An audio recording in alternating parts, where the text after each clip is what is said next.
시장을 움직인 사건과 뉴스들 토대로 급등주 수사해보겠습니다. 급등수사본부진에게 정혜서입니다. 복잡한 시장에도 단서는 남기 마련입니다. 시장에 남겨진 급등의 단서들 저희와 함께 차근차근 추적해보시죠. 오늘 시장은 기대를 언덕이 없었던 시장이었습니다. 여러 요인들이 켜켜이 싸운 가운데 오전에는 코스피에서 오후에는 코스닥에서 서킷 브레이커가 발동이 됐는데요. 이런 가운데 오늘부터 시작된 이번 주 기다리고 있는 이벤트들도 굉장히 많습니다. CPI, PPI부터 스페이스X 상장까지 모멘텀 굉장히 많은 상황에서 우리가 시장을 어떻게 이끌어가야 할지도 예의주시 해봐야겠습니다. 자, 오늘 시장 마감 상황부터 보러 가실게요. 코스피 같은 경우에는요, 낙폭을 한때 7,445포인트 이 지점에서 이제 서킷 브레이커가 발동이 됐었습니다. 그래도 조금은 만회하면 순간도 있었지만요, 결국에는 8,000포인트를 내어주면서 오늘장 마이너스 8.29%, 7,484포인트 거래 마감했는데요. 지금 이틀 만에 1,000포인트 가까이 날아간 겁니다. 이 상황 속 우리가 우려 요인들이 계속 겹겹이 쌓이고 있는 상황인데요. 현재 코스피의 선행 PER이 7.8배로 여전히 낮다 이런 이야기 나오고 있고 또 오늘 우리 시장이 이렇게 8% 가까이 빠진 가운데 이제 모건 스탠리 쪽에 골드만삭스 쪽에서요. 오늘 우리 시장에 대한 인터뷰 블룸버그와 했는데요. 여전히 한국 시장은 괜찮다. 8% 낙폭이지만 이건 단기 낙폭에 불과할 것이고 앞으로 성장성에 기반해서 우리 증시의 상승 여력 더 남아있다. 이런 이야기를 내놓기는 했습니다. 일단 골드만삭스 쪽에서는 코스피의 이익 추정치 12,000포인트까지 내다보고 있는 상황이니까요. 우리 조금 더 지켜봐야겠습니다. 이어서 코스닥 지수도 함께 볼게요. 오늘 코스닥 같은 경우에는요. 더 마음이 아픕니다. 1000스닥을 결국에 지켜내지 못한 코스닥인데요. 올 들어 두 번째 서킷 브레이커 오후에 들어왔습니다. 오를 때는요 덜 오르고 또 빠질 때는 더 빠지다 보니까 지금 코스닥 쪽에서 계속 마음 아픈 대목이 보이고 있습니다. 오늘은요 이렇게 911포인트로 마감하면서 올 한 해의 상승분을 다 반납해내는 그런 마무리였습니다. 이어서 수급도 함께 열어볼게요. 오늘 코스피 수급부터 보시면요. 지금 기관과 외국인의 동반 매도 나왔습니다. 지금 외국인들 계속해서 팔아내고 있는 상황 21거래일째 이어지고 있는데요. 환율도 부담이죠. 주말 사이에는 1,560원까지도 보여줬습니다. 오늘 그래도 그 국민연금에서 환해지 관련된 이야기가 있었는데 일단 환율 같은 경우에는 4.1원 내린 1,535원으로 마감했습니다. 우리 외국인과 환율 계속해서 유의주시 해봐야겠습니다. 이어서 코스닥 수급도 함께 열어볼게요. 오늘 코스닥에서는요, 개인과 기관이 팔고 반대로 외국인만 사들였습니다. 지금 6월 들어서 5거래일 중에 3거래일을 코스닥 쪽에서는 외국인이 사고 있는 모습 포착된다는 점 체크 필요해 보입니다. 자, 그럼 이런 상황 속에서 외국인들 어떤 종목 담아갔을까요? 순매수 상위 리스트부터 보겠습니다. 일단 네이버가요, 오늘 외국인 순매수 상위 1위 종목에 등극했습니다. 오늘장에서 엔비디아 이제 만나는 이야기도 있었죠. 그러면서 장중에 상승을 강하게 지켜냈던 반전 나왔던 종목이 바로 네이버이기도 했습니다. 지금 네이버가 초대형 AI 팩토리 구축한다는 소식에 또 오늘 4시경에는 젠스낭 CEO와 치지직 라이브에도 출연했었거든요. 앞으로 네이버가 30만 원까지도 고지 다시 보여줄 수 있을지 상승 여력 남아있는지 저희 잠시 후에 점검해보고요. 이를 이어서는 LG이노텍과 LGCNS 같은 LG 종목들도 보입니다. 다만 오늘장에서는 낙폭을 면치 못했다는 점 체크 필요해 보입니다. 그리고 SK네트워크스 같은 경우에도 오늘 엔비디아의 협력 소식 받으면서 SK그룹주 안에서 강했던 종목 중 하나죠. 이렇게 체크 포인트 확인해 볼 수 있겠고요. 기관 순매수 상위 리스트도 열어볼게요. 네, 오늘 기관들 역시 네이버를 가장 먼저 담았습니다. 이렇게 외국인과 기관의 수급이 계속 몰리고 있다는 점 네이버에서 체크 필요해 보입니다. 예를 들어서 기판 쪽 오늘 많이 팔아냈는데요. 삼성전기, LG이노텍, 그리고 코리아 서킷까지도 그동안 잘 갔던 기판 쪽에서의 차익 실현이 나왔습니다. 또 현대백화점 같은 경우에는요. 고환율의 수혜와 또 우려가 동시에 부각하고 있는데 지금 환율이 오르면서 쇼핑을 많이 할 수 있다 이런 기대감은 있지만 반대로 물건을 해외에서 떼와야 되기 때문에 또 거기서의 비용적인 측면이 우려 요인인데요. 일단 오늘장에서는 빨간불 켜냈던 종목입니다. 또 지금 비를 피할 수 있는 쪽이 될 수 있을지에 대한 우려도 이야기도 나오는 쪽이 바로 지주 쪽인데요. 오늘장에서는 방어주 역할을 하지 못했습니다만 앞으로의 흐름도 우리가 지켜봐야겠습니다. 이어서 애프터마켓 시세도 확인하러 갈게요. 네, 시가총액 순으로 오늘 보면요. 지금 삼성전자 애프터에서는요. 30만 원은 그래도 회복해낸 모습입니다. 여전히 낙폭은 그리고 있다는 점 확인되고요. SK하이닉스는 5% 하락하면서 아직은 200만 원 선까지는 회복이 안 나온 모습입니다. 또 뒤를 이어서 SK스퀘어와 현대차 10%, 8% 가까운 하락세고요. 삼성전기까지도 4% 하락 확인해 볼 수 있겠네요. 코스닥 쪽에서도 보시면요. 오늘 또 이쪽에서도 많이 아팠죠. 코스닥은 계속해서 형님이 빠지면 더 아픈 쪽입니다. 11% 낙폭 그리고 있고요. 에코프로 역시 11%입니다. 레인보 로보틱스와 리노공 역시 모두 힘을 내지 못하고 있는 모습 애프터에서도 이어지고 있습니다. 이어서 상승률 상위 종목 거래량 상위 종목도 볼게요. 오늘 삼성전자 같은 경우에 거래량 가장 많이 실리고 있는 상황이고요. 또 미래에셋 생명 같은 경우에는 그래도 빨간불 켜내고 있습니다. 뒤를 이어서 네이버 여기서도 8% 가까운 상승률 실리고 있습니다.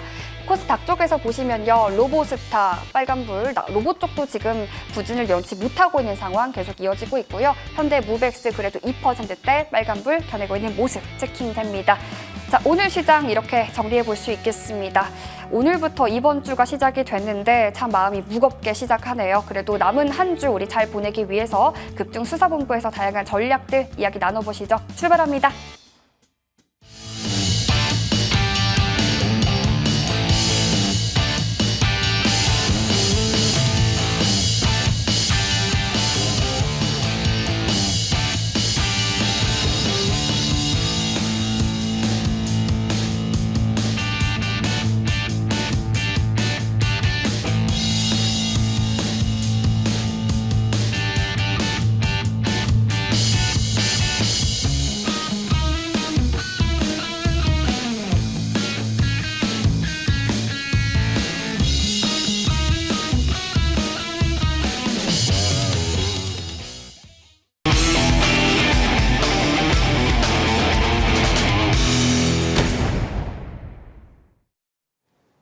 네, 이번에는 차트를 통해 급등주 시그널 찾아보는 급등주 CSI 시간입니다. 오늘 함께해 주실 분이죠. MTNW 김대준 위원 초대했습니다. 위원님 어서 오세요. 네, 안녕하십니까. 네, 위원님 반갑습니다. 시장을 흔드는 많은 이유들이 있었는데요. 그중에서 뭐 많이 올랐다부터 해서 여러 가지 붙일 수 있겠지만 또 더 우려되는 게 오늘의 낙폭 이후에도 이벤트들이 많이 기다리고 있습니다. 오늘장의 하락이 그래서 마음을 더 무겁게 하는데 시장 분석부터 좀 부탁드릴게요. 어떻게 보셨어요? 그 전에 은서앵커 오늘장 공포스러웠나요? 저는 아무래도 조금 많이 빠지다 보니까 네, 아마 상당히 많은 개인 투자자분들께서 오늘 시장에 대해서 상당히 공포스럽다라고 많이 생각을 하셨을 것 같습니다.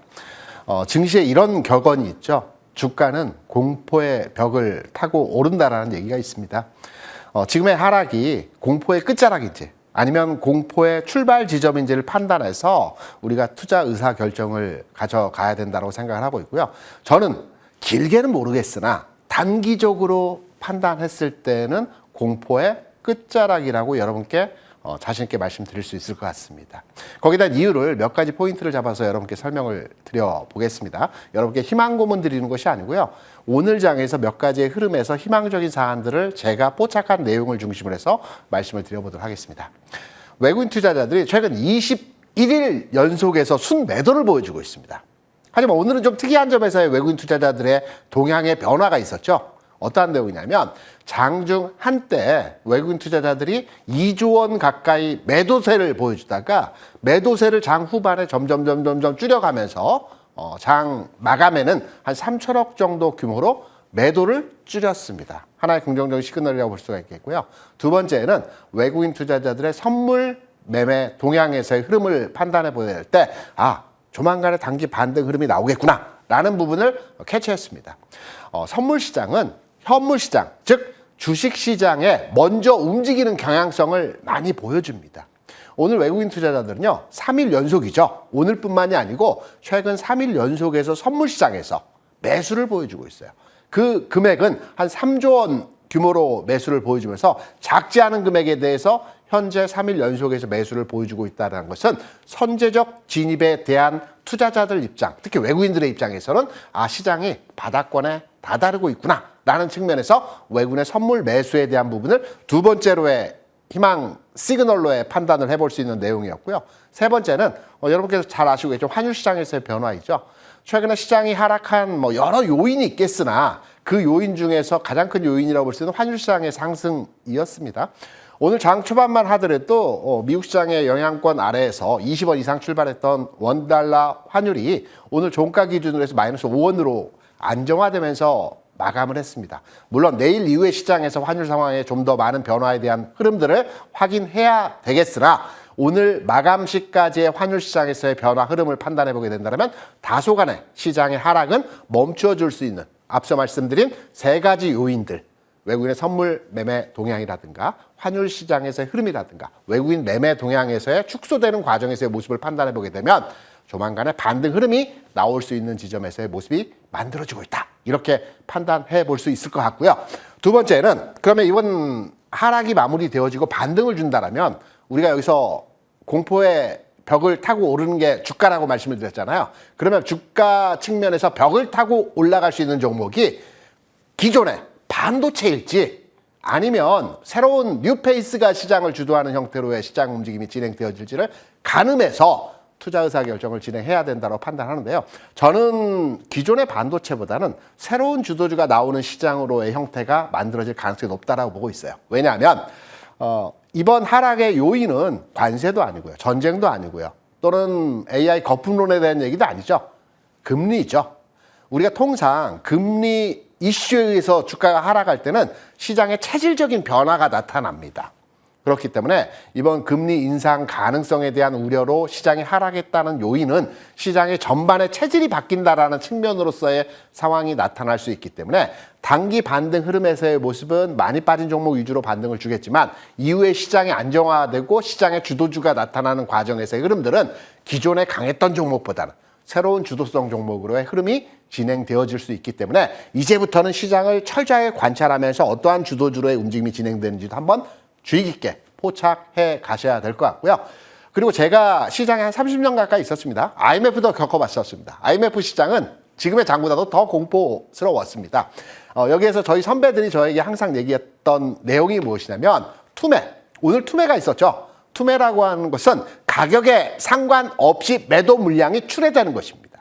오늘 투매가 있었는데요. 시장에서 얘기하기로는 두 번째 투매는 맞서라고 했습니다. 이게 무슨 말이냐면 첫 번째 투매가 나오고 두 번째 투매가 나올 때는 저점이라는 얘기입니다. 그래서 오늘 큰 폭의 지수 하락이 있었고요. 만약에 내일 장에서 반등을 이뤄내지 못하고 내일 장에서 하락을 한다라고 한다면 내일 장이 저점이 되는 겁니다.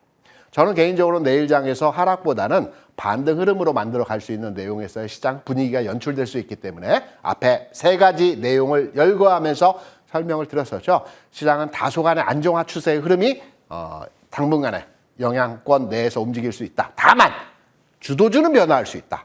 라는 부분을 체킹하셔서 시장 대응적 측면으로 공략을 하셔야 되는 오늘 장의 전체적인 시장 대응적 측면과 분위기에서의 상황이라고 말씀을 드릴 수 있습니다.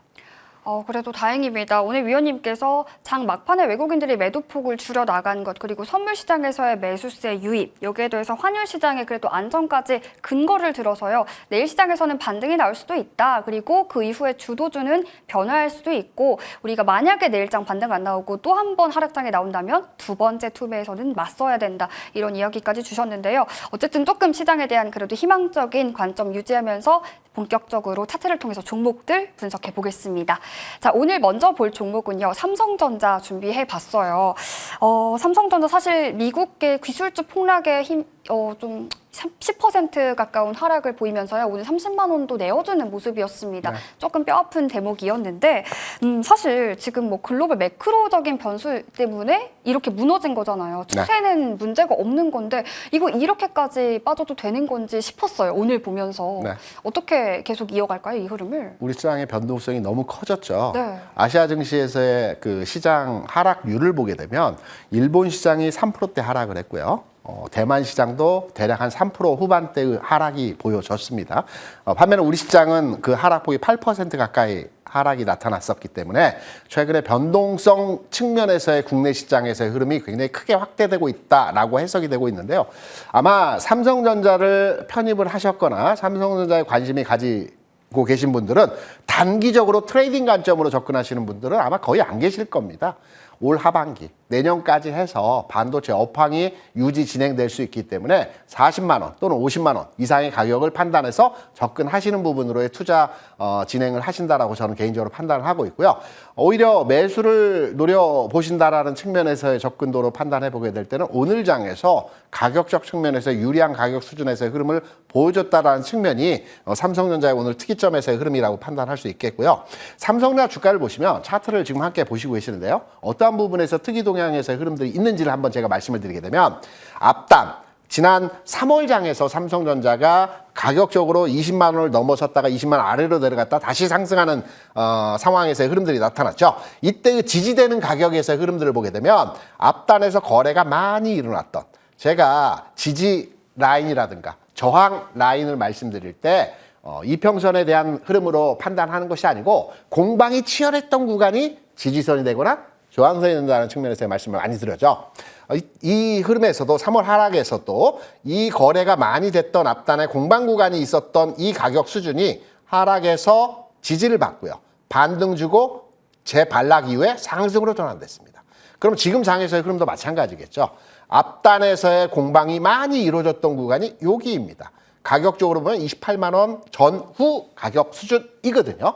오늘 장에서도 이 가격 수준에서 지지가 되는 형태에서의 모습이 보여지고 있습니다. 그럼 앞으로의 주가 움직임의 모습을 판단해 보게 되면 주식시장에서의 주가는요. 과거의 주가 패턴을 미래의 주가 패턴으로 계속적으로 반복적으로 만들어주는 형태의 습성을 가지고 있어요. 이것을 기술적 분석이라고도 합니다. 그런 의미에서 판단해 보게 된다면 지금 가격에서 저점을 만들어주고 반등 주고 반락 이후에 여기서 방향성이 결정되겠죠. 위로 갈지 아니면 다시 흘러내릴지에 대한 판단 기준의 변곡점이 이 지점입니다. 그러면 삼성전자를 내가 가지고 있다라고 한다면 지금 굳이 매도한다라는 어떤 의사결정을 할 필요는 없겠죠. 이후에 두 번의 저점을 찍어주고 나서 변곡점에서 이때 투자 의사결정을 하시면 될 것 같고 매수를 관심을 가지고 계신 분들이 하더라도 내일 장에서 반등 줄 때 쫓아가야지 이거보다는 흐름에서의 안정화 이후에 두 번째 저점에서 방향성이 만들어질 때 이때 진입으로의 대응적 측면에서 접근이 가능하다라고 판단되고 있기 때문에 삼성전자는 차트상에서의 흐름을 지금 읽어보게 된다면 지지 라인 공방이 치열했던 가격 구간에 진입을 했기 때문에 저점 구간에서의 흐름을 보여주고 있다. 그래서 삼성전자의 주가에 대한 판단 근거로의 내일장 이후의 상황은 반등 모습이 나타날 수 있는 가능성이 높은 위치이다. 이렇게 해석해 볼 수 있을 것 같습니다. 네, 이렇게 삼성전자 공방이 치열했던 구간을 기준으로 보유자분들도 또 매수자분들도 이 구간을 좀 예의주시해서 대응하는 게 필요한 상황인 것 같습니다. 자, 그러면요 저희 바로 이어서 두 번째 종목도 열어보겠습니다. 이번에는 네이버 준비해 봤는데요. 네이버 같은 경우에는 이제 엔비디아와 AI 팩토리 동맹을 맺었다 이 소식에 오늘장에서 힘을 냈던 종목이에요. 네. 거래량도요 지금 수급적으로 보면은 기관은 계속해서 사고 있었는데 오늘은 또 외국인도 가장 많이 담은 종목이기도 했단 말이죠. 그렇죠. 30만 원을 한때 찍었던 적도 있는데 네. 이 기세로 네이버가 30만 원 안착까지 팔 수 있는 건지 그 기세 확인하고 싶습니다. 네, 개구리가 멀리 뛰기 위해서 한번 움츠리죠. 네. 지금 네이버가 그 과정에서의 흐름이라고 볼 수가 있겠고요. 우리 은성커가 방금 전에 수급 동향에서의 상황도 잠깐 말씀을 주셨지만 수급이 좋아지고 있어요. 우리가 수급이 좋다라는 것은 단순하게 거래량이 들어오고 있다는 측면만으로 해석하는 것이 아닙니다. 수급이 좋다라는 것은 관심과 거래량이 늘어난다는 것입니다. 관심은 어떤 내용일까요? 시장에서 이슈화되고 기사화가 많이 되는 내용입니다. 말씀하셨던 엔비디아와 협업관계 이슈도 있겠지만 이번에 국무총리 지명자 같은 경우에 또 네이버 전임 사장이었죠. 이런 이슈가 많이 부각이 되면서 이 종목에 대한 사람들의 관심도가 높아지는 현상들을 보여주는 것이 수급이라고 합니다. 최근 수급 상황이 개선되어지고 있죠. 여기에 거래량도 증가하고 있어요. 그러면 네이버의 주가 수준에서의 상황은 이전의 패턴처럼 올라가다 밀리고 이런 패턴이 아니고 수급이 바뀌었다라고 해석하는 게 일반적이라고 볼 수가 있겠죠. 수급이 바뀌었다라면 기존의 추세에서 새로운 추세대로의 가격 변화가 진행이 되어진다라고 해석할 수 있습니다. 다만 지금 바로 가는 흐름이라기보다는 몇 가지 우리가 체킹하고 넘어야 할 선에서의 벽이 있습니다. 그 넘어야 할 선에서의 벽이라고 한다면 이 그림에서 차트를 한번 같이 보시면 앞선 지점에서의 저항 부분에 대한 그 부담이죠. 차트에서 보시면 이 앞단에서 제가 매매 공방이 치열한 구간에서의 가격대가 저항선이 되거나 지지선이 된다라는 말씀에서의 측면을 앞서서도 설명을 드렸었죠. 그러면 매매 공방이 치열했던 이 구간에서의 가격대, 즉 30만 원 가격 수준에서의 전후 지점이 공방이 치열했던 구간입니다. 지금은 이 30만 원의 물량을 소화해 나가는 과정에서 오르내림의 과정들이 반복적으로 진행이 되고 있습니다. 거래량 측면에서 보게 되면 상당히 거래량이 증가하면서 수급 동향에서의 흐름들이 좋아지고 있죠. 여기 하나 더, 제가 네이버를 오랜 기간 동안 지켜봐왔을 때의 상황을 판단해 보게 되면 네이버의 주가는요, 지수가 정체되었을 때 주가가 굉장히 강한 패턴을 보여줘요. 21년도에 주가가 굉장히 강했던 종목이 네이버 카카오의 주가가 굉장히 강했거든요. 이때의 종합지수는 6월에 3,316포인트 고점 찍고요. 흘러내리는 시장 흐름에서의 모습이 진행이 되었습니다. 반대로 네이버 카카오는 이때 주가 강세였죠. 지금 시장에서의 전체적인 앞으로의 방향성을 보게 되면 지금 장이 9,000을 넘고 10,000포인트를 가기보다는 좀 움츠리는 과정에서의 흐름들이 앞으로 진행될 가능성이 높다라는 측면에서의 가정을 해보게 될 때 네이버 주가, 시장 상황도 네이버의 우호적으로 진행되고 있고 수급 상황도 우호적으로 진행되고 있기 때문에 오늘 꼭 주가가 상승해서 관심도가 높은 종목으로의 판단이라기보다는 앞으로 환경적 변화와 수급적 동향에서의 변화가 나타나고 있는 종목이기 때문에 관심권에 두고 판단해야 될 종목이다. 이렇게 설명을 드릴 수 있습니다. 네, 수급이 좋다라는 말은 관심도와 함께 거래량이 또 증가하고 있다는 측면이고 그런 측면에서 네이버는 우리가 앞으로의 또 움직임을 예의주시할 필요성이 있다라고 이렇게 의견 주셨습니다. 저희 그러면요, 세 번째 특징주도 만나볼게요. 이번에는 대한전선 준비해봤습니다. 사실 대한전선은 지금 차트상 움직임 보면요, 121선마저 위태로운 상황입니다. 다만 외국인들의 수급이 그래도 모이는 모습은 확인이 됐었고 오늘 또 보니까요, 싱가포르 전력청과 수주 소식이 있었더라고요. 그렇죠. 대한전선의 주가 움직임은 어떻게 좀 기준을 잡고 우리가 대응을 해볼까요? 비단 대한전선뿐만이 아니고 지금 현재 대부분의 종목들이 고점 대비해서 30%, 많게는 50% 빠진 종목들이 아주 굉장히 많다라는 측면에서 대한전선의 주가가 많이 빠졌다라는 측면으로 해석하기는 어렵습니다. 그러면 이렇게 많이 빠진 종목에 대해서 과연 우리가 어떻게 대응을 해야 될지에 대한 부분을 판단해 보게 되면 주식시장에서 가장 큰 재료가 뭘까요? 수주? 외국인 매수? 아니면 실적 호전? 아닙니다. 낙폭 과대가 주식시장에서 가장 큰 재료입니다. 그래서 지금 전체적인 종목의 상황을 판단해 보게 되면 많이 빠진 종목들, 악재가 없는 가운데에서 많이 빠진 종목들이 가장 리바운딩이 나오죠. 반등이 가장 세게 나올 수 있는 지점에서의 흐름들을 보여줄 가능성이 높은 자리입니다.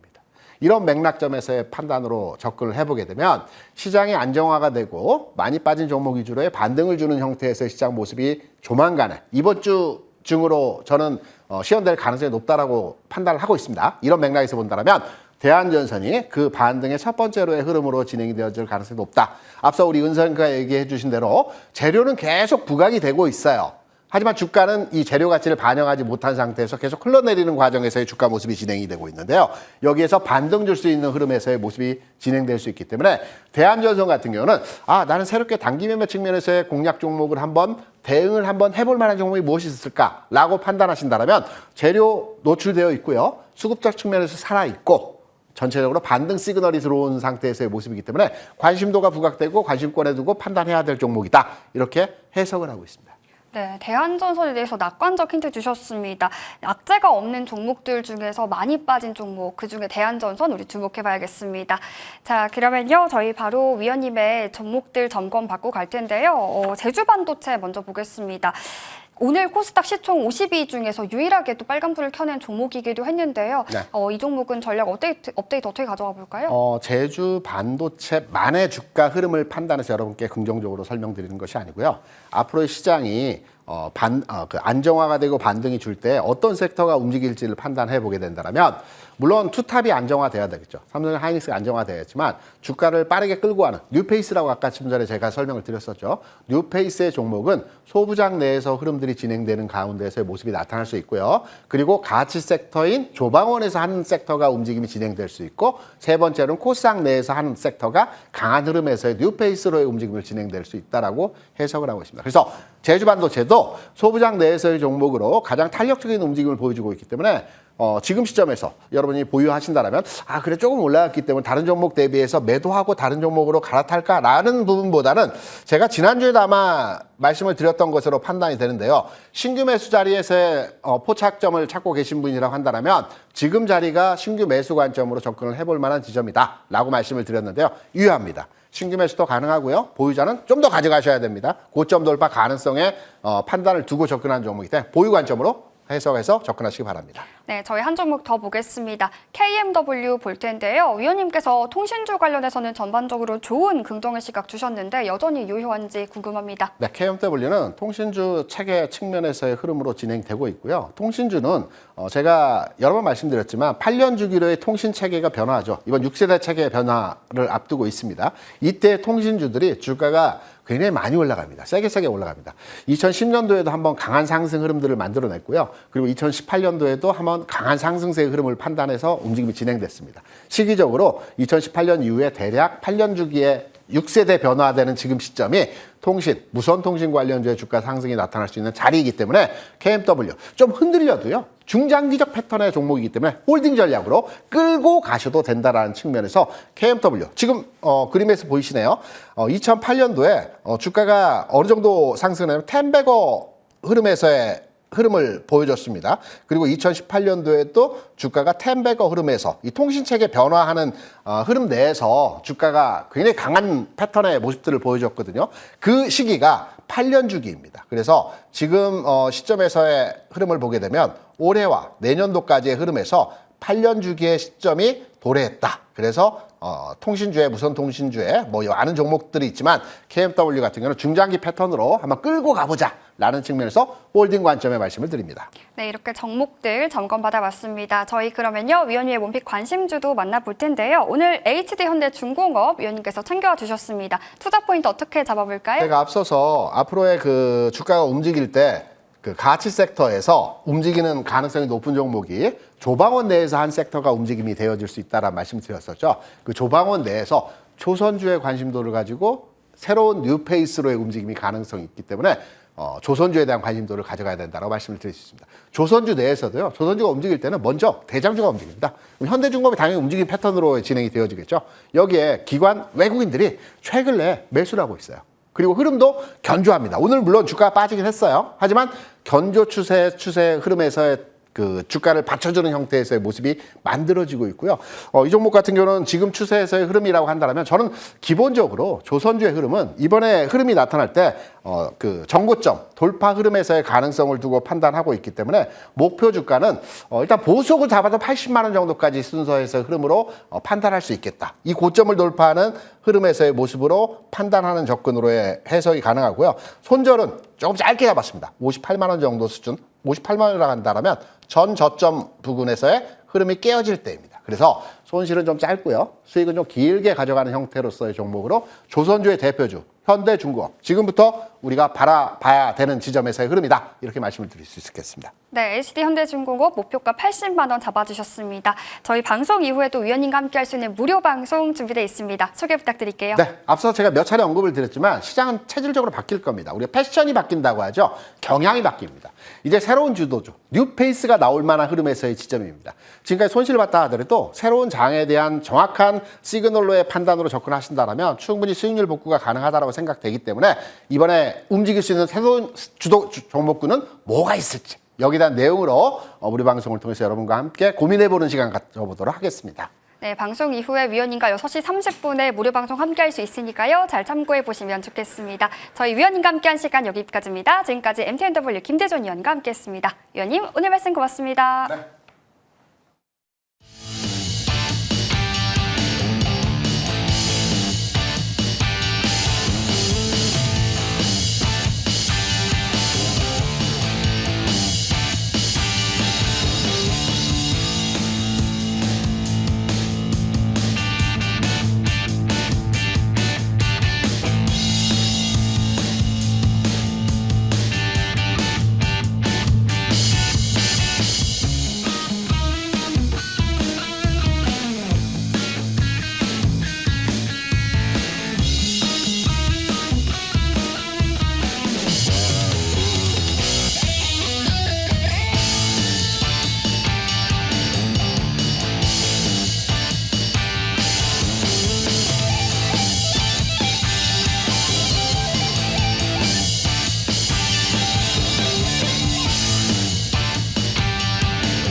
네, 시장에 남겨진 단서들 추적해 보겠습니다. 급등주 프로파일링 시간이고요. 오늘 함께해 주실 분이죠. MTNW 김충성 위원 초대했습니다. 위원님 어서 오세요. 안녕하세요.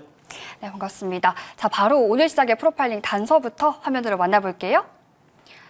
시장 공포 3월의 경험으로 오늘 단서 이렇게 붙여주셨는데요. 3월에 미국과 이란의 전쟁 발발 이후에 서킷 브레이커 있었고 오늘 또 있었습니다. 네. 시장 어떻게 한 줄 평 내려주실까요? 일단 요즘 시장 참 어렵죠. 네. 네, 오늘도 정말 어렵게 지금 진행이 좀 됐고요. 코스피 같은 경우에는 장 시작하자마자 서킷 브레이커가 발동이 되더니 코스닥은 괜찮을 줄 알았어요. 그런데 장 후반에 역시나 그 서킷 브레이커가 좀 양시장이 나란히 발동되면서 상당한 변동성 이 부분들이다라는 것을 확인해 볼 수가 있었죠. 좀처럼 변동성이 좀 줄어들지 않고 있는데 이렇다 보니까 투자자들로 하여금 투매의 가능성이 좀 높은 또 언제 그런 물량이 나와도 이상하지 않은 그런 시장이 아닌가라고 생각이 됩니다. 시장이 안 좋은 이유를 꼽으라면 물론 이제 여러 가지 이유가 있겠습니다만은 표면적으로 이제 드러나 있는 부분들은 아무래도 이제 외국인의 그 매도 이런 부분들이 좀 아닐까 싶어요. 오늘 같은 경우는 정규장을 기준으로 했을 때는 2,700억 원 가량을 좀 매도를 좀 했는데 여느 때보다는 적게 매도했습니다. 네, 그런데 이제 이번 달 6월 들어서는 5거일밖에 되지 않았죠. 근데 보니까 23조 가량을 좀 내다 팔았고요. 또 올해 전체로 본다면은 142조 가량을 좀 내다 팔았더라고요. 그만큼 이제 상당한 외국인의 그 매도라고 좀 할 수 있을 텐데 상황이 이렇게 된다면은 이 달러 수요, 달러 수요가 좀 높아질 수밖에 없어요. 그렇다면 당연히 환율에도 좀 안 좋은 영향을 좀 미치겠죠. 실제로 이제 환율을 본다면은 1,560원을 좀 넘어섰습니다. 물론 이제 오후 들어서 이제 연기금이 선물한 매도에 가담을 했죠. 환 해지가 이제 가동이 된 부분들이 있는데 그러다 보니까는 끝나고 나서는 1,530원대로 일단 하락한 부분들이 있어요. 그럼에도 이게 상당히 좀 높은 수준이고 우리 시장으로서는 당연히 부담이 될 수밖에 없는 이런 그 상황인 거죠. 일단은 쉽지는 좀 않습니다. 여전히 그 중동 전쟁의 그 진행형인 것이고 이게 또 오늘 또 격화될 조짐도 좀 있는 부분들이 좀 확인이 되던데 여전히 그 진행형인 부분들이 있고요. 또 대미 관세와 관련해서도 여전히 확인해야 되는 부분들이 있다 보니까 아마 이런 정도의 그 환경 계속 유지가 되지 않겠느냐. 그렇다면은 이번 주 우리 시장 여전히 좀 쉽지 않은 이런 상황이 계속적으로 이어지지 않겠느냐. 좀 아쉬운 부분들이 좀 있다라는 것이죠.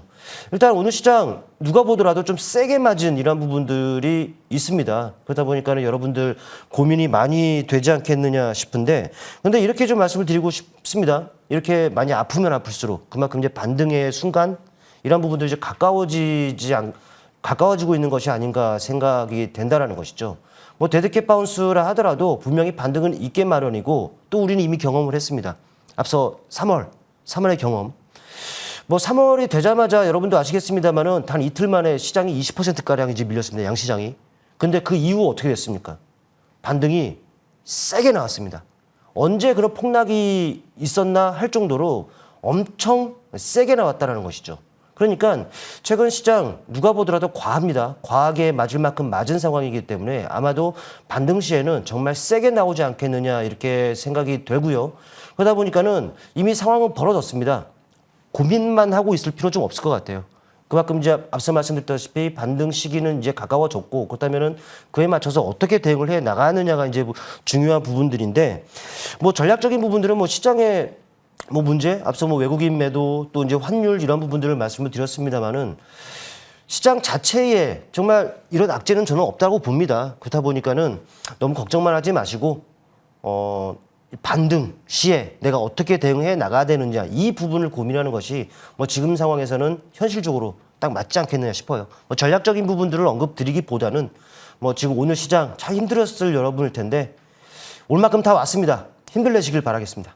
네, 이렇게 3월에 우리가 급락장을 겪고요. 사실 엊그제까지만 해도 우리가 너무 가파르게 올랐다. 또 이런 이야기 했었거든요. 분명 우리 학습 효과 있었고요. 지금은 걱정하면서 좀 눈물 흘릴 때보다는 정신 바짝 차리고 전략들을 세워봐야겠습니다. 자, 그러면요. 오늘 시작을 주도한 주도 섹터 프로파일링도 바로 단서 열어볼게요. 화면으로 만나보면요. 혼탁한 장에서 강한 통신주 이렇게 붙여봤는데요. 엔비디아와 SK텔레콤의 모멘텀도 있었지만요. 또 오늘 LG유플러스도 굉장히 강했습니다. 네. 방어주 성격이 좀 부각됐던 걸로 보이는데 통신주의 좀 오늘 움직임 어떻게 보셨어요? 사실 통신주들 숫자 자체는 좀 미미해요. 네. 근데 또 이제 이쪽 같은 경우에는 유틸리티 쪽 아니겠습니까? 그러니까 대표적으로 뭐 음식료가 있을 것이고 전기가스가 있을 것이고 이쪽 바로 통신 쪽이 있을 텐데 뭐 아무리 안 좋아도 먹고는 살아야 되니까 음식료 쪽은 견조하단 말이죠. 통신 쪽도 마찬가지예요. 그러니까는 그럼에도 이쪽에 제 눈에 좀 들어온 부분들은 아무래도 좀 엔비디아와 좀 엮인 이런 부분들이 있는 거 아니겠습니까? 물론 이제 유틸리티적인 성격으로 상대적인 강세를 나타낸 부분도 있습니다만은 오늘 그래도 좀 부각이 된 것은 젠스랑 때문이죠. 엄밀히 보면 뭐 앵커님께서 좀 말씀하셨습니다만은 일단 젠스랑이 우리나라의 그 AI 팩토리를 뭐 구축한다라는 얘기들은 여러분들 오늘 다 전에 들으셨을 겁니다. 그러면서 SK라든지 네이버, 뭐 LG 등과 이제 협력한다라는 이런 내용들이 좀 전해졌는데 당연히 이제 그와 관련한 인프라도 이제 필요한 부분이죠. 근데 이제 얼마 전 며칠 전에 있었던 뭐 GTC 타이베이 여기서는 이제 SK텔레콤이 뭐 발표한 내용이 있습니다. 발표한 내용이 무엇인가 하니 엔비디아 그 옴니버스를 기반으로 해서 뭐 대규모 이제 디지털 트윈 기술을 좀 소개를 했다라고 하죠. 이 기술 같은 경우에는 SK 하이닉스 반도체 공정에도 거기도 적용이 되어 있는 부분들인데 그렇다 보니까는 당연히 이제 젠스랑 이 AI 팩토리 관련 이슈가 나오다 보니까 가장 먼저 SK텔레콤이 좀 반응했다. 또 SK텔레콤이 또 섹터 자체에 또 이제 차지하고 있는 비중으로 봤을 때는 당연히 섹터에도 긍정 이런 그 영향을 좀 미쳤다라고 보입니다. 그래서 좀 눈에 들어왔다라고 말씀을 드릴 수가 있을 것 같아요. 일단 이쪽 섹터를 본다면은 우리가 그동안에 뭐 반도체라든지 뭐 AI라든지 전력이라든지 이런 쪽에 환호하고 있을 때 못 갔습니다. 그러니까 그쪽 종목 다른 섹터들이 엄청 반응했을 때 이쪽은 오른 게 없다라는 것이죠. 그만큼 가격 매력이 충분히 지금 발생이 되어 있는 상황이었고 지난주부터는 이 젠스랑의 그 방한 이슈가 있으면서 좀 반응을 했었습니다만 그 이전으로 돌아가면은 오히려 특정 밴드 내에서 제한된 등락들을 좀 반복을 했기 때문에 언제든지 저가 매수의 유입이 이루어질 수 있는 그 구간에 있었기도 해요. 때마침 이제 최근에 이런 그 관련한 이슈들이 좀 부각이 되다 보니까 매수세들이 유입되면서 탄력이 붙는 상황이 있는데 여전히 저는 괜찮다라고 보여집니다. 아무래도 시장 전체적으로 모멘텀이 없고 변동성이 확대되면 모멘텀을 찾기 급급하겠죠. 그런데 나와 있는 그 모멘텀이라고 한다면 아무래도 젠스랑 관련, 뭐 AI 팩토리 관련 이런 부분들이 조금 더 이쪽 섹터에 영향을 미치고 종목들을 반응하게 할 수 있기 때문에 이쪽을 좀 더 뭐 지켜볼 필요는 있다라고 좀 보여집니다. 일단 이쪽에 관련해서는 종목들은 굵직한 종목들을 보시는 것이 맞을 것 같아요. 차트를 바로 보시게 되면은 SK텔레콤입니다. 아무래도 이제 그 AI 팩토리 관련 인프라와 관련해서는 SK텔레콤이 또 주도적으로 움직일 수가 있겠죠. 일단 최근에 그 젠스랑 그 방한 이슈로 인해서 움직인 부분들이 있는데 다 내려왔어요. 또 그 전에 움직임을 보더라도 저점들이 꾸준하게 높아지면서 우상향의 추세적인 그 흐름들을 나타내고 있단 말이죠. 때문에 이제 별다른 이 종목에 악재가 없는 상황이라면 이 추세 안에서 견조한 모습들이 이어질 겁니다. 또 지금 최근에 탄력이 붙다가 내려와 있는 상황인데 뭐 지금 가격 매력은 여전히 발생이 되어 있기 때문에 뭐 지금 구간에서는 뭐 충분히 눌림을 이용해서 뭐 충분히 접근 가능하다라고 판단이 되고 또 LG U+ 같은 경우에도 오늘 좀 반응이 있었습니다. 숫자 자체는 이제 미미할지언정. 근데 이 종목 같은 경우에도 최근에 데이터 센터 전략 발표를 한번 했었습니다. 관련주로 엮일 수가 있어요. 2030년까지 5조 수주 목표 계획도 좀 내놓은 상황인데 이 정도 보시게 되면은 바닥권에 있다는 것을 알 수가 있어요. 가격 매력이 충분히 지금 발생이 되어 있는 상황이고 관련한 이슈적인 부분들이 모멘텀을 계속적으로 작용을 하는 상황이다라면은 바닥권 탈피 충분히 더 이어갈 가능성이 좀 높지 않겠느냐라고 판단이 됩니다. 굵직한 종목으로서 SK텔레콤, LG U+ 한번 지켜볼 필요가 있다 정도로 마무리하겠습니다. 네, 오늘같이 이렇게 혼탁한 장에서도 버텨낸 통신주, 그 안에서도 SK텔레콤과 LG U+ 우리 함께 짚어봤습니다. 자, 그러면요, 이번에는 유연님께서 골라주신 또 내일장을 주도할 프로파일링 섹터도 단서 바로 만나볼게요. 그래도 반도체 굵직하네요. 어쨌든 실적 전망에 대한 지금 조정은 없었던 거거든요. 네네. 지금 오직 매크로 변수니까 그래도 반도체 앞에 그래도를 붙이는 게 맞는 상황인 거잖아요. 그렇죠, 위원님? 그렇죠. 아무래도 근본적 상승 모멘텀이 뭐 실적이 뒷받침된다라는 이 자체만으로도 상당히 그 매력이 좀 있다라고 보여집니다. 물론 이제 시장 변동성이 크게 오늘처럼 확대되는 상황이다라면은 아무리 좋은 섹터라 하더라도 영향이 있을 수밖에 없죠. 그런데 오히려 이럴 때 관심을 두어야지 다 오를 대로 오른 상황에서 관심을 두면은 불리할 수밖에 없겠죠. 그렇기 때문에 이 부분들 여러분들 좀 참고를 좀 하셨으면 좋겠고, 역시나 뭐 젠슨 왕 얘기를 안 할 수가 없을 것 같습니다. 우리나라 방문 중인 이 젠슨 왕이 메모리 반도체 수요가 더욱 확대될 것이다라는 언급을 했습니다. 그것도 그럴 법한 게 요즘에 나오는 신규 그 AI들을 살펴보면은 기존 AI들에 비해서 반도체가 더 들어가요. 그런데 이 삼성전자, SK하이닉스 또 마이크론까지 이 빅3의 생산량은 한계가 있는 상황이죠. 그렇다면 당연히 가격 상승 요인 될 겁니다. 이 자체만으로도 또 뭐 실적, 당연히 이익이 좀 개선이 될 수 있고 또 올라갈 수 있는 부분들은 충분히 있다라고 좀 판단을 해볼 수 있고, 또 HBM4 같은 경우에도 이제 본격적으로 생산이 됩니다. 앞두고 있다라는 것이죠. 이미 삼성전자, SK하이닉스, 엔비디아의 자격을 득한 상황이다라는 것은 여러분들이 잘 알고 계실 거예요. 또 벨라루빈이 하반기부터 또 본격적으로 양산한다라고 하죠. 그렇다면 당연히 HBM4 수요가 증가할 수 있는 부분들이 있습니다. 이래저래 뭐 실적을 기대해 볼 수 있는 부분들일 텐데, 실제로 이 실적적인 부분들이요, 2분기도 최고치를 이어간다라고 하죠. 이미 1분기 최고 나왔습니다. 근데 이제 삼성전자 2분기 같은 경우는 영업이익이 85조 8천억 대가 나올 것으로 좀 전망이 되고 있고, SK하이닉스 같은 경우에도 26조 4천억 대가 좀 나올 걸로 판단이 됩니다. 양사 합치면은 148조, 거의 뭐 150조에 육박하는 이런 수치들이 좀 나올 것으로 전망이 되고 있는 이런 상황이죠. 뭐 이런 상황이다 보니까 당연히 목표 주가 유지가 되거나 올려잡을 수밖에 없을 겁니다. 제가 확인했을 때는 삼성전자 같은 경우에는 59만 원까지 상단의 목표가를 제가 확인했었단 말이죠. 근데 또 61만 원까지도 높아졌습니다. 물론 이제 SK하이닉스 같은 경우는 400만 원치 유지가 되고 있는데, 아마도 2분기 실적, 네, 이런 부분들이 확인이 된다면은 목표 주가 삼성전자 61만 원보다 낮다, SK하이닉스 400만 원보다 낮다 하면은 또 올려잡을 수 있는 부분들이라는 것이죠. 그렇다면은 앞으로도 계속적으로 견조한 주가 움직임들 이렇게 해볼 수 있지 않겠느냐, 예상해볼 수 있지 않겠느냐라는 생각을 한번 해보게 되고, 때마침 시장 변동성이 크게 확대되면서 30만 원 더 갈 것 같다가도 지금 내려왔습니다. SK하이닉스도 마찬가지예요. 차라리 앞서 말씀드렸습니다만 올라갈 때 이 고점 부담을 느껴가면서 매수할까 말까, 차라리 다른 거 할까 이렇게 고민하는 것보다 이렇게 좀 세게 맞았을 때, 이렇게 내려왔을 때 여러분께서 좀 부담을 좀 덜 내려놓고서 매수하는 전략이 더 좋을 것 같습니다. 물론 이제 주가라는 것은 또 이들의 종목들 뭐라고 할까요? 수직으로 뭐 끼 있게 바로바로 빡빡 움직이지는 않아요. 그러니까는 좀 시간을 두고 좀 분할 매수로서 좀 시간을 여유를 가지고 이렇게 천천히 이렇게 매수해가는 전략을 갖는다면 분명히 향후 뭐 좋은 결과로 좀 이어지지 않겠느냐라는 생각을 한번 해보게 되고, 일단 관심 종목이요, 삼성전자, SK하이닉스는 기본적으로 깔고 가자라는 게 일단은 제 개인적인 의견이고, 일단 조금 가벼운 종목이라고 한다면은 하단에 나오네요. HPSP, 하나비전, 에이펙트를 골라봤는데요. 일단 차트를 통해 보시면은 뭐 HPSP 같은 경우에는 반도체 장비 쪽 다 아실 겁니다.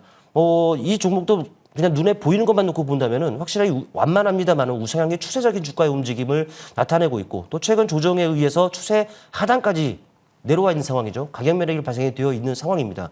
저가 매수 언제든 들어와도 이상하지 않은 구간이다라는 것을 말씀드릴 수 있겠고, 또 하나비전 역시 마찬가지입니다. 뭐 최근에 이 바닥에서 좀 유의미한 시그널을 보냈습니다만 오늘 어쩔 수 없는 조정을 받았죠. 하지만 누가 보더라도 한 약 1개월가량의 바닥이 확인된 자리라는 것이죠. 신뢰도가 있는 자리이기 때문에 뭐 매수 충분히 생각해 볼 수 있는 자리다라는 것. 그리고 에이펙트도 있습니다. 뭐 소캠2와 좀 엮여 있죠. SK하이닉스. 뭐 이 종목도 마찬가지입니다. 내내 흘러내리다가 지금 오늘 같은 장에서도 유의미한 흐름들을 나타낸 자체만으로도 아마 지금 구간의 바닥에 대한 또 신뢰를 높이는 부분들이 아닌가 생각이 됩니다. 공유드린 관심 종목 한번 참고해 보시길 바라겠습니다. 네, 2분기에는 반도체 더 좋다는데 우리가 이럴 때 또 부담 없이 기회로 활용해보자, 투톱 깔고 가보자, 이렇게 탑픽 종목도 꼽아주셨습니다. 저희 그러면요, 위원님의 또 종목들 점검받는 시간 가져볼게요. 먼저 볼 종목은요, 현대무벡스부터 점검받겠습니다. 위원님의 추억의 종목이기도 한데요. 견조하게 그래도 오늘 장에서 견조했다라고 말할 수 있을 것 같아요. 지금 외국인과 기관의 수급도 계속 붙고 있거든요. 전략 업데이트 해주세요. 일단 이 종목은 개인적으로 우리 방송이죠. 국부조사본부에서 이렇게 언급을 드리고 나서 한 400%까지 상승률을 올린 적이 있었습니다. 그리고 나서 이렇게 언급을 드렸는데, 근데 뭐 여러분 잘 아시는 종목이니까 바로 차트를 보고 말씀을 드릴게요. 일단 이 종목 같은 경우는 언급드리고 나서 큰 폭의 갭이 동반이 됐습니다. 그러니까 상승률 자체는 좀 미미할 수는 있습니다만은 하지만 목표 주가는 좀 넘었어요. 그리고 나서 이렇게 지금 눌렸죠. 또 눌림이 깊었고요. 그러면 그렇다 보니까 오히려 여러분께 최근에 언급드렸었던 그 자리까지 다 내려왔다는 말이죠.